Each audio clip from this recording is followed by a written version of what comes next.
Bueno, continuamos conversando con Pedro Benítez. ¿De qué sirve una negociación de quítate tú para ponerme yo? Me imagino a la oposición gobernando y en un año el chavismo pidiendo negociación. La negociación no debe incluir cambio de gobierno. Eso solo nos dice que alguien quiere el poder, dice Oswald Pulgar. Bueno, todos queremos un cambio de poder en Venezuela. Yo creo que el 90% de los venezolanos queremos que Maduro se vaya. Aquí lo que estamos discutiendo es cómo se va. Si se va por las malas o se va por las buenas. Yo prefiero que se vaya por las buenas. Aquí dice Clementina, si la salida no debe ser militar, entonces debemos aceptar que la ministra Iris Varela arme a presos y los lance a la calle a amedrentar. No lo podemos aceptar y la Fuerza Armada Nacional como institución, como corporación, tampoco lo tiene que aceptar. Eso es inaceptable lo que la señora Valera está planteando. Que por cierto, yo lo veo más como una amenaza y una forma de fomentar el extremismo del otro lado que hace la señora Valera, que es una de las personas que está apostando precisamente a que esto no cambie. Ese es el tipo de liderazgo que le hace daño, que le está haciendo, que está destruyendo a Venezuela. El estilo Iris Valera. Es una cosa que Venezuela tiene que superar. Ahora, ¿cómo remediamos eso? ¿Con una Iris Valera del otro extremo? No, esa no es la solución. La solución es que ese tipo de estilo político de funcionario no esté enfrente del Estado venezolano. Que eso estar armando presos, de estar amenazando con armar presos. Bueno, ya están armados muchos de ellos. Que por cierto, que ya están armados. Lo que falta es soltarlo. Bueno, lo que ha ocurrido en Perú en estos días con estas bandas que han capturado. Ojo, no todos los presos, ojo. Sí. Hay pranes, no todo el mundo que está preso es pran. Pero es que la ministra, Vladimir, la propia ministra, da ese tipo de declaraciones, sobre todo cuando ha sido el propio gobierno de Estados Unidos y la persona a quien Donald Trump comisionó para el tema venezolano, que es Elios Abram, que entre otras cosas ha descartado la opción de la intervención militar y es una de las personas que está propiciando precisamente una negociación entre gobierno y oposición. O sea, no es el gobierno, no estamos, entonces ¿qué vamos a decir? ¿Que Elios Abram también es colaboracionista? Porque esta es una cuestión de sentido común.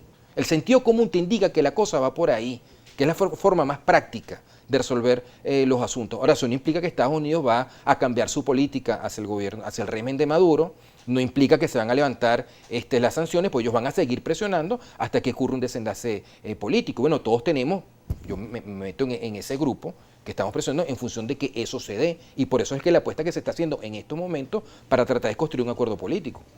Aquí dice Café de Juan. Benítez, que explique de dónde sale un chavismo democrático.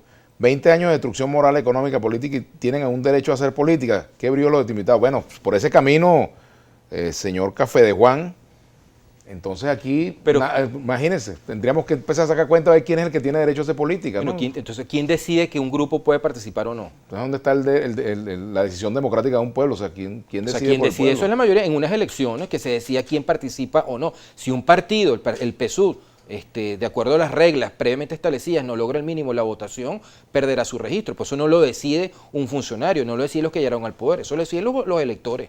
Ahora, que un grupo de venezolanos voten por un partido que a mí no me guste, ¿cómo hacemos? ¿Eliminamos a esos electores? Es una realidad política. Eso es como lo que ocurrió con el Partido Comunista en los años 60. El Partido Comunista empezó una negociación para volver al terreno electoral y el primer preacuerdo que hubo fue permitirle a Gustavo Machado salir de la cárcel y fue candidato por UPA. A diputado, y después vino la pacificación con el presidente Caldera. Mucha gente criticó eso, pero al final del día fue el pueblo venezolano que tomó la decisión. O el proceso de paz en Colombia.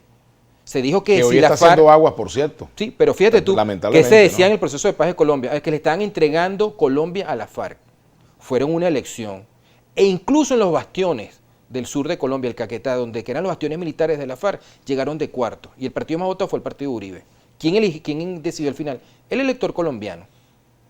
El que decide quién tiene o no. Entonces yo prefiero que las cosas se decidan por los votos y no por las balas. Porque estás cambiando en todo caso un autoritarismo por otro. Si tú dices que estás contra un... No resuelves el problema. Humberto Quintero, buenas tardes. ¿Cuáles son las elecciones que están más cerca de realizar, las parlamentarias o las presidenciales? De acuerdo al cronograma electoral de la Constitución, las parlamentarias. Ahora yo me pregunto, ¿vamos a unas elecciones parlamentarias o esperamos que lleguen en estas condiciones electorales? ¿Le resolvemos el problema del país?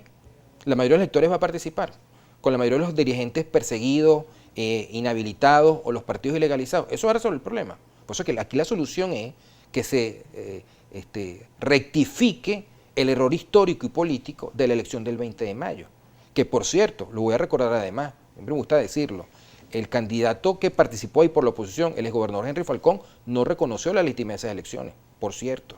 Ya la mayoría de los partidos tampoco lo habían reconocido. Entonces, eso no resuelve el problema. Ahora, ¿cómo se reconstruye una ruta electoral? Porque también buena parte de la abstención estuvo sustentada en el hecho de que la oposición no se puso de acuerdo en un candidato. Porque si la oposición hubiera tenido un candidato, Pedro, tú y yo sabemos que la oposición va a esas elecciones, ¿ves? Con o sin condiciones. Ahí el problema central fue que no hubo un acuerdo en torno a un candidato, porque en otros momentos se ha ido a elecciones con condiciones. Bueno, de ahí se han dicho muchas cosas, pero eso es informaciones que uno ha recibido. Ahora, el hecho objetivo es, Vladimir, es que tú no puedes ir a un proceso electoral en algo que se diga una democracia, y tienes a los principales líderes que están en las encuestas inhabilitados. A Enrique Capriles lo inhabilitaron.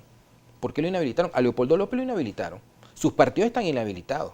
AD, Un Nuevo Tiempo, Voluntad Popular, Primero Justicia. Pero hay otros partidos que están intervenidos por el Tribunal Supremo de Justicia. Entonces, ese es un ambiente que va a resolver el problema político. Pero fíjate, tú has dicho hace unos minutos, Pedro, que esto es una dictadura, ¿verdad? Que es un gobierno de rasgos dictatoriales. ¿Y qué dictadura te da condiciones? Entonces tú tienes perfecto. Fíjate, por ejemplo, los polacos fueron a una elección cuando se jugaba solamente el 30% del Parlamento.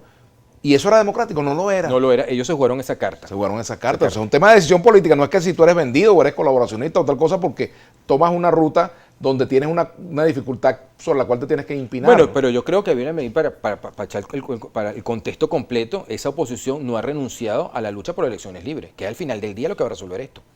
Entonces, lo que te quiero decir es que, aunque ocurra un cambio político, en un proceso que tal vez no sea el ideal, una vez que se restablezca, los que están en oposición sean gobierno, ¿qué van a hacer? ¿Van a establecer entonces una dictadura de los que ganaron sobre los que perdieron? Eso no tiene sentido. Entonces eso no va a resolver. Ese es mi punto. Mi punto es que eso no va a resolver el problema. Esto es volver al gallinero de Guzmán Blanco. Guzmán Blanco decía que Venezuela era un gallinero, que se turnaban un rato las gallinas que estaban arriba sobre las que estaban abajo. Exactamente. Entonces, vamos a seguir en este ciclo interminable. Oye, en este país necesita una pausa, nosotros tenemos que reconstruir nuestra economía, o sea, en algún momento nos vamos a tener que dedicar a lo trascendente. ¿Cómo recuperamos este país, su infraestructura, con una crisis eléctrica, una crisis de agua? Venezuela tiene que recuperarse. O sea, no perdamos la perspectiva de la destrucción que ha sufrido Venezuela en estos años. Entonces, tenemos que dedicarnos en algún momento a lo importante, a lo trascendente. Vamos a hacer una pausa y al final del programa, que ya es la última parte que nos queda, vamos a hablar un poco cómo hacer que las necesidades de la gente sean el norte de estas negociaciones, por ejemplo, en un momento tan crítico, cuando hay tanta gente pasando trabajo y necesidad. Vamos a la pausa, ya venimos.